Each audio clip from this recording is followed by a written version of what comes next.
I'm gonna record. All right, it's recording. Oh, okay, cool. Haven't done this in a while. One second, my cupboard is open. My cupboard is open. Oh. 1 second. No, how does that not give you anxiety? Like I cannot have things open. How is it open? Just like, oh. No, I hate it even when my kitchen cupboards are open. Like that's annoying. I'll go and Okay. do all of Next first. He was just like. Anyways, okay, cool. Hello everyone, and welcome back to another episode of Joel's Journal for Young Founders. I haven't done this in a while, so I forgot my title a little bit. But anyways, so the question that we're asking today is, if you were the co-founder that joined a particular team, or like weren't the first person to come up with the idea for the team, how do you feel ownership of that idea? And at what point do you guys think that you achieved that ownership or that sense of ownership? Should I go? Yeah. I would say like immediately, just because the idea developed so much as like from what it was. We built like the entire thing together, brainstormed the entire thing together. So even though it was like a thought that we started with that might not have been ours, it like we all resonated with that thought and then built something together. So I wouldn't say so yeah, I would say like it was immediate, and I would say that because you're doing it together, like it's in the end, like it's like what you built, right? Like not where it started from. Yeah. So that's what I would say. I can go next. Given that I joined the team later than everyone else with ReShape, so I think, I don't know how to explain this, but I think it's pretty much what JJ said in terms of, yes, you had the idea, you started the work, but then we all then split the work amongst ourselves. And I think you just get into the work so much that you are so focused on achieving goals that you don't realize when suddenly it turned to you owning the project. And because we all work together, there's always, you guys have been very welcoming. So that was quite easy to look at everybody getting gassed. You're good. Like there's no gun to your head, right? I think the harder part was for you to become a friend more than like the founder. Yeah, I don't think I'm still Sheen's friend. Sheen and my friend. Oh, we're debating. So That's cool. yeah, question. But I think one of the biggest things is that like the reason why you get co-founders is so that they can like they're bringing something to the table that you can't, or that like and Yeah. I think you can take like you can feel that you're properly a part of it when there's something that you do for, let's say, for like the company, that if you leave, it'll be very difficult for the company to replace what you were doing for them. Like that's the point at which like you feel like, okay, yeah, I am contributing and I am worth a lot in this company. Yeah. Yeah, I agree. And I think that if like everyone takes a significant role in terms of like the building of the company and not just the operation aspect of it, like it's very difficult to like not be the person that's like part of it. I agree. I mean, like, it's the whole thing, like, an idea is just an idea. And without the execution, like, your idea is not worth much. But like, if, for example, like, if I'm able to help with the execution in a significant way, then yeah. Yeah. That's a David Ogilvy quote. Is it? Is Yeah. it? I think I saw an idea without execution. Like Sunira Madani. I saw Sunira Madani the other day. I think she's the. Oh no, this is my own quote. I thought about it like it's your own quote. Right. Okay, cool. No, of course. But then, so let's say hypothetically we don't end up with the dream team that we have today, and you guys are all super entrepreneurial people, and I'm sure we'll do like other entrepreneurial things. But let's say you bring on someone, and you came up with the idea and all of those things. You bring on someone, but then they don't pull their weight. They don't take ownership of the of the brand, of the idea, as we have all done so now. I don't know why you guys are laughing, but anyways, I just thought I would ask you guys a question of like, what would you do in that situation? Because that's what we're really talking about. Because we've been very lucky, I would say. Kick them out. Yeah. Good advice. First thing, communication is key, right? You need to. As soon as someone is not pulling their weight, you always need to flag it and have an open conversation to understand what's happening, whether they're unclear about things or expectations are not being met. And I think if you're communicating from your side very clearly and you still meet a wall, then it's time to let the person go, or just then have a conversation to see how to reallocate things if you want to keep the other person in and they're showing interest. Yeah, no, I agree. And I think that communication and just like setting expectations is so important, because like what you think the other person needs to do might not be what they think they should do. So like just being really, really clear and like not being like shy about like actually communicating, because a lot of times if it's like your friend, you think that like they understand you, but like when it's business, it's important to be really clear as to like, okay, you know what, like I expect you to do ABC and I will do the EF kind of thing, and then like we can come together and like discuss like what we've done, instead of being like, okay fine, like let's just do like a vague like discussion. Because I think like when it comes to like just business, it's important to have like clear things, and then like at that point you don't like, you shouldn't think of like the impact it might have on your friendship. I think like, yeah, that's important. Yeah, I think that's very I good think advice. the thing is, no one suddenly stops, like, working well, or, slack. Like, Yeah. no one suddenly starts slacking. So, Yeah. like, the moment you see a trend, or like, you feel like, okay, whatever, you should just have a quick conversation. Especially because, like, for example, even with you, right? Like, you felt that maybe you haven't been on it for the last 2 weeks, like, or whatever. I'm sorry, are you talking to someone behind me? What? Can you guys see someone else that I can't see? Because No, it's just your big ass head. That's it. It's your big ass no, head. my point was Okay. that, like, it's just yeah. making sure that, like, because there'll be many reasons, right? Like, obviously everyone's life is not always like tip top happiness or whatever. So if there is something that's going on, just make sure you communicate it. And like for example, one thing that works well with us is that if someone does have something going on, we can pick up the slack in the time being, and like, work around it and stuff. And that's because like, I think, I'm just gonna knock on wood, because the thing, we communicated well enough. I don't want to jinx it, but that I think, just making sure that you keep talking about it rather than letting it boil to a point where, like, you have to kick someone out abruptly. Yeah. Confrontation, I guess. That would be unfortunate. But like, so the key Definitely. takeaways from that for me would be like open communication and sort of flagging things when you see them and kind of like having conversations around them, and just sort of identifying the fact that the person is passionate about what you guys are building, essentially. Like, I think the final question I would be, I would like to ask is, let's say hypothetically speaking, we're still in summer of 2020 when we were still in our very early days, and you had to leave for whatever reason, right?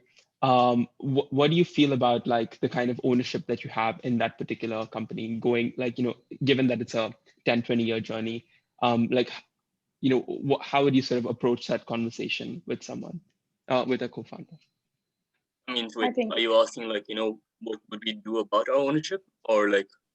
Yeah, that could be one approach. Yeah. Or if we were leaving of our own choice. Both. Let's tackle both. I mean, in either case, like if we're in our early days, like, or like, for example, like you said, if you're still in 2020 summer, or even now, but like if for example I had to leave suddenly due to XYZ reason, I'd make sure that I leave it in a place where I can go ahead.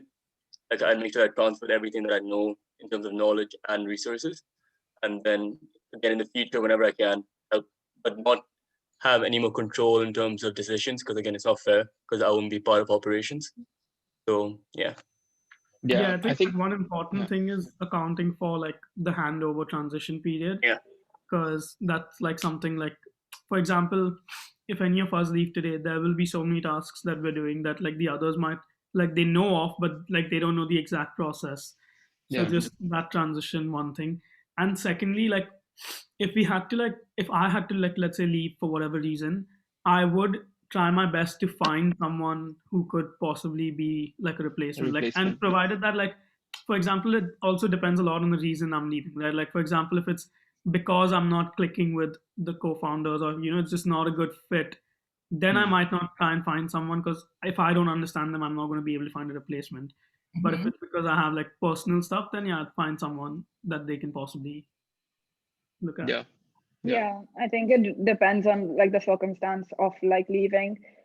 In terms of like how involved I would want to be in like the company even after leaving depends on again like how much I've also contributed to like the growth of it.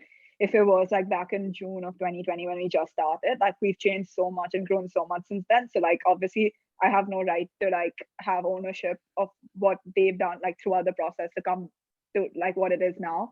But like if I left now, for example, and we've built so much over like the like last 9.5, 10 months, that it's gonna be like then like I would have some sense of like ownership to the company just because like there's some sort of um base that I've helped created that will help like the company to grow like in the future and things like that. So again, like it depends like how much you've contributed to like the growth Yeah. and like how much you think that's gonna impact like the journey the company is gonna have in the future. Like if you've not like if I potentially didn't help at all and like yeah, or just left early on in the journey, then there's not much I can ask for on Mhm. paper. Like there's not much that we've achieved. Like I think even now, even though we've done a lot, like even if any of us like leave now, like there's there's so much more that the company will grow to that like whatever ownership we have will be minimal in terms of like us leaving, or like at least hope that we have so much more that will come in the future that like it like at this point it would be minimal. But again, like from what we've done so far, like it's quite a bit. So it's like that balance of what the future is going to hold and what we've done, and like then see how involved. Like maybe I think if any of us actually leave, it would also be in like a chairperson role, like someone that like we would still like have or like ask for advice or like keep updated of like what Yeah. the company. Maybe they won't be in terms of like making any decisions or like any like contributions, but in terms of like I think the relationship we've built so far between the five of us, it would be to a point that it's not that we would hide as to like what we're doing in the future or like not take into consideration what they think of like the future decisions. So I think um yeah, it depends on like the relationship as well, like what you've cultivated over the last like few months. Yeah, no, I Mad totally monologue, JJ. Mad agree. monologue. I totally I swear, I was like, when is she stopping? Is she stopping? wait. This is still She recording, was by the way. explaining, okay? I think she did it well. Let her speak. No, I'm kidding. I'm kidding. I'm kidding. I'm She's kidding. my only No, no, no. Yeah, I I think back you, Kiran. you might be running out of space on your laptop, bro. I No, no. Hey, hey, hey. I Don't insult me. She, You know, go I on. feel like at the beginning, everyone is a bit replaceable, you know, because especially when we think back then, you had a list of tasks and you needed people to do it. So anyone could Yeah. have done it. It's Yeah. about recognizing that your input at that point was not that great. But as JJ said, since then we've made such a big arc, and now I don't think we are replaceable because we input things that are very, you know, unique to us, and we what we can. I disagree just for one person. Shut up, Gokul. And I think that yourself, right? Like Gokul, right? yeah, it's Gokul. Bye. Talking about himself. Talking about to remove him from this call. But yeah, okay. I think recognizing how much work you've done and being very honest with yourself that okay, that was not that much, and yeah. you should wish well for your other co-founders and, you know, for the company itself, because as JJ said, you'd want to be involved somehow, you know what's happening, and if you can help in the future and be involved in the future, you want to maintain that relationship. I would never want it to be bitter or just because you've had to leave or they kicked you out. But again, I understand sometimes feelings get in the way. Yeah, I think a couple of takeaways on that. So we have like I think the concept of sort of good levers and bad levers. Like the good levers, for instance, had a UX and brand person recently leave my other startup, and I was just like, in a year's time, if you want to.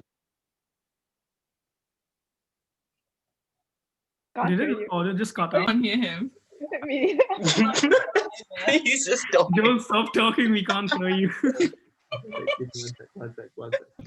I don't Dude, know your earphones died. the recording, but anyways, so like we have the concept of sort of like good levers and bad levers, and where a person has actually added so much value. I think the founders would recognize that they're more than sort of capable of coming back and taking the reins just again like whenever they're in a better phase of their life. But I think when you're in a position to sort of make that kind of a gesture going like, hey, you can always come back, the door is always open for you, I think that's the best sort of like good lever kind of scenario. And yeah, I think this was a very interesting conversation. I don't want to go on a monologue because Anuj and Gokul flagged me down. So When am I getting paid? When am I getting paid? for what? Just one like other thing, I think we made it seem that like we're very like flowery in terms of like everything that like goes well, and like that's not true. Like we have our disagreements, and I think it's sometimes harder because we're friends. Because like after the call ends, if you like want to go talk to a friend, like it's difficult to switch from that mindset. So like I think that like it comes with like added difficulties. Like it's not easy, but it's like worth it kind of thing. But like yeah, I think whenever we've had our disagreements, we try to end it over that call so that it doesn't like overflow. So that's good. There's But I never guess, been like, built up resentment, I hope. Yeah, I It's think kind of like a marriage, like that you have to compromise at times. I You're don't want basically a marriage. excuse Don't me. get to bed angry, right? But what I would say, like, what JJ said as well, like, I think it's very valid. Just the other day we were going back and forth on Instagram uh, about something. But like, I think the important thing is sort of calling it at that and being like, okay, this is actually not that deep. Like, why are we even fighting about it? But because when you're surrounded by the same people, sometimes you might want to rip their heads off, but sometimes you want to like, be besties with them. 100%. Jesus. whose head you want to rip off, man? Shit. Bro, You never felt that? no, but like, it can sort of lead to either that level, or you just want to like, I don't know, attend their wedding or some shit like that. Like, that's the spectrum of how far it would go. Before Well, I think you should get checked for bipolarity. okay. Before I get back, because that's what normally happens on these calls. FYI. Yeah, thank you so much, guys, for taking our time to be part of this exclusive interview with. We'll send our invoice later. Sorry, invoice? Yeah. Isn't this your Yeah. 100%. I'll send you my bank details. Just send it over. Got Don't you. do this for free, okay? And Yeah. if you thought we were pro Yeah, I bono, then get you need paid to that work on your next research skills. See, listen, I mean, Oh, I get Anuj, that was good. That was good. I like that. That was good. Listen. You don't want to insult my research skills because that, is detriment towards our newsletter, but like, But no, I have to say, newsletter, killing It's it. good. Like, It's banging. fucking It's brilliant. banging. Like, actually damn good. yeah, I think we got If you haven't already, subscribe to it. Yeah, www.reshapeco.com. Okay, Sheen has a podcast called Dream Girl. Sign up to that. Gokul, do you have anything going on with your life? Nothing. Move on. Okay. JJ, what do You you? have ReShape. You have ReShape. Okay. We have ReShape. Fuck you, Joe. Oh, sorry. No, sorry. Yeah, that's the second swear word you'll have to remove from like edit out. It's going up as E with a tag, like so. Yeah. Anyways, thank you guys for joining, and also get everyone on socials if you're interested in our mundane lives. I will. Gokul Prem underscore. Your Monday. Gokul Prem underscore. Okay. Anuj Kejriwal. Gokul. John BJ. People know me. He has 6,000 followers. Okay. Queen Sheen. More followers. She's Oh got, yeah, you're stalkers, right? guys, Coming to your house. I'm getting love letters for Sheen in my apartment because that's how crazy her fans are. So yeah, you know how it is. In your apartment. Yeah. I wish they were coming here. But yeah, cool. First of all, you live in the villa. You don't live in an apartment. What is your problem? Can you just let me? Anyways. Yeah, you might not have seen that his streak snaps with his Range Rover and Exactly. in the Oh my god. Okay, I don't know how to cut that out, but I'm gonna somehow do it. He meant the toy version, guys. The toy. The toy version. Anyways. Yeah, Joel's a wannabe. He has like a Okay, I need model to house cook and model lunch. I farm. actually need to cook lunch. Can I go now? I need to go as Can I go? well. Yeah. Okay. Go Cool. busy. All right, guys. Thank you so much for joining. Bye. Bye. Bye. Bye, guys.